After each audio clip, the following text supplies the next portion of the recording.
The wanting is real. This needs to be established first and held clearly because the rest of what this piece examines only makes sense against the background of the wanting's reality. The avoidant still wants you, not in the thin, provisional, barely qualifying sense of someone who has a mild preference for your continued presence. In the specific, weighted, this person specifically sense that has been examined across these pieces, the wanting that the silence produced, the wanting that the comparative diminishment confirmed, the wanting that lives in the interior of someone who has finally, through the accumulated evidence of your absence, arrived at the full registration of what your presence represented. They want you. The door is not closed from their side. The interior has shifted in the specific, non-linear, incompletely processed way that the avoidance interior shifts in the direction of wanting to close the distance. The wanting is present. It is real. It is, in the specific and significant sense of the word, available. But you keep reopening the wrong door. And the wrong door, however genuinely it is opened, leads not to the wanting, but to the management of the wanting. Not to the interior where the real thing lives, but to the defense architecture that was built to protect that interior from exactly the kind of approach you are making.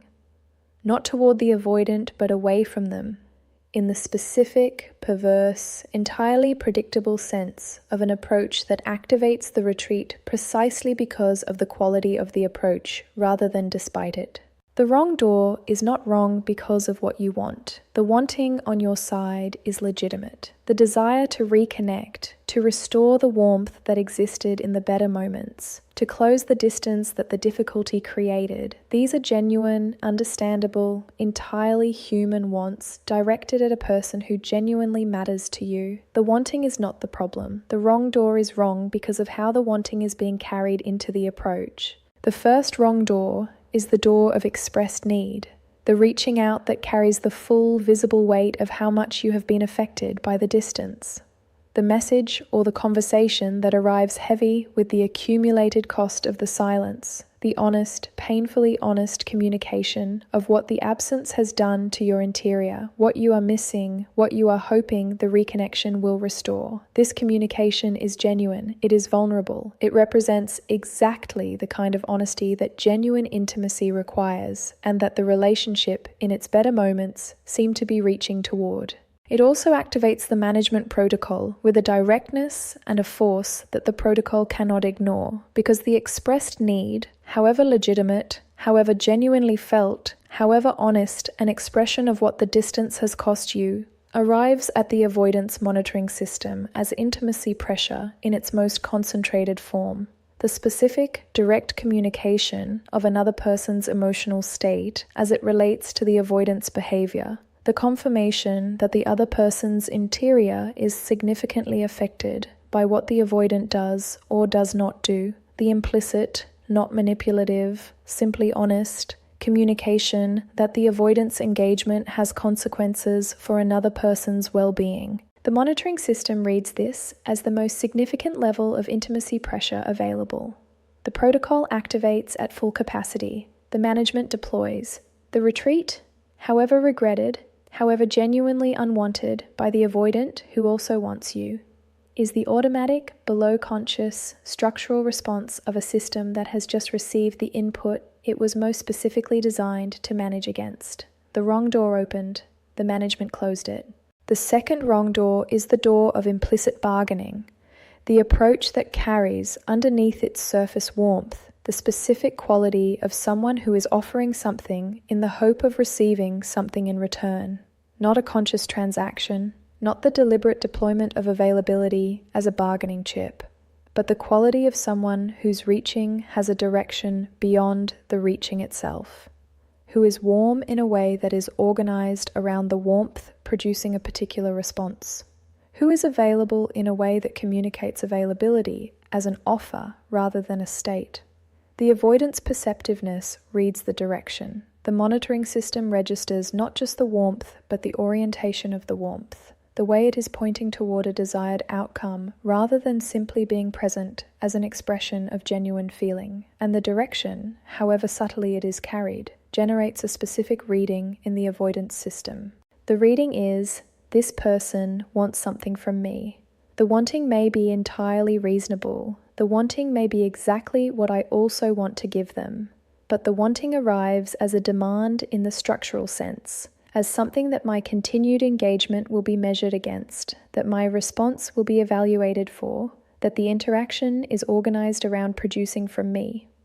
This reading activates the management, not because the avoidant does not want to give what is wanted, but because the wanting, arriving as a demand, however implicitly, however far from the conscious intention of either person, is the precise input that the management protocol was designed to create distance from. The second wrong door opened. The management closed it. The third wrong door is perhaps the most painful to name because it is the door most motivated by genuine growth and genuine good intention. It is the door of demonstrated change, the approach that arrives carrying the visible evidence of the internal work done in the silence, the development of the groundedness, the establishment of the self-possession, the genuine return to a relationship with your own worth that the silence produced, the reaching out that communicates with the specific and genuine quality of someone who has actually arrived somewhere different. I am not the same person who was in the previous dynamic. I have done the work. I am coming to you from a different place. This communication is honest. The work was real. The different place is genuine. And the wanting to have this seen, to have the growth acknowledged, to have the changed version of yourself received by the person whose changed response you are hoping the growth might produce is entirely understandable. But the communication of the change, however genuine the change itself, carries a direction. It is oriented toward the avoidance recognition of the change, toward the avoidance response to the changed version of you, toward the specific outcome of being received differently because you have become different, and the orientation toward outcome, the direction of the approach toward what it might produce in the avoidant is what the monitoring system reads rather than the content of what is being communicated. The system reads, "This person is here to show me something and wants something in return for the showing." The management activates. The third wrong door opened. The management closed it. The right door does not look like a door. This is why it is so consistently missed, and why the approaches that feel most like genuine connection attempts, the expressed need, the implicit bargain, the demonstrated change, keep activating the management, while the thing that actually reaches the avoidant produces no sense of having been an approach at all. The right door is not the reaching toward the avoidant. It is the continuation of the life that the silence built, the full, genuine, entirely self-directed inhabiting of the return to self that the silence made possible. The specific quality of someone who is in their life, wholly, warmly, with complete engagement, and who happens, in that wholeness, to also be someone who would welcome the avoidant's genuine presence within it. Not waiting for the avoidant's presence, not organized around the possibility of the avoidant's presence, not warm in the direction of the avoidant's response, simply warm, simply full, simply present in the specific, genuine, non-directed way of someone whose life is already sufficient and who is not reaching toward anything to make it more so. This quality of presence does not activate the monitoring protocol. The system runs and finds nothing to report. No intimacy pressure, no directed wanting, no implicit demand, no orientation toward an outcome that requires the avoidant's participation to be achieved.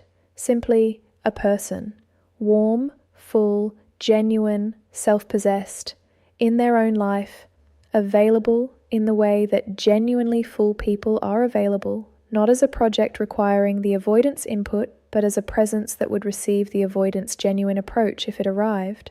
The avoidance system, encountering this quality, does not manage, it notices.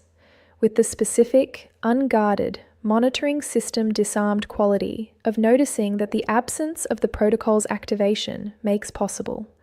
And the noticing, the specific, interior, entirely genuine noticing of someone who has just encountered the one quality of presence that their system was never designed to manage against, is the right door, not opened by you, opened by them from the inside.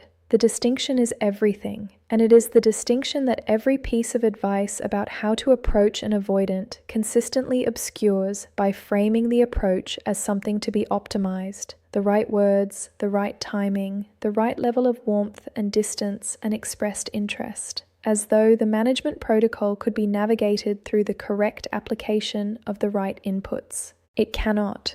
The management protocol is not a puzzle to be solved from the outside. It is a system that responds to the quality of the input rather than the content of it.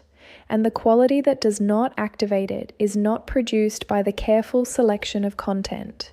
It is produced by the internal state of the person carrying the content. The internal state that does not activate the protocol is the state of genuine self-possession, of complete, non-directed, oriented toward your own life presence, of someone who has arrived at a genuine relationship with their own worth and their own life that does not require the avoidance participation to sustain itself. This state is not achievable through the decision to present it.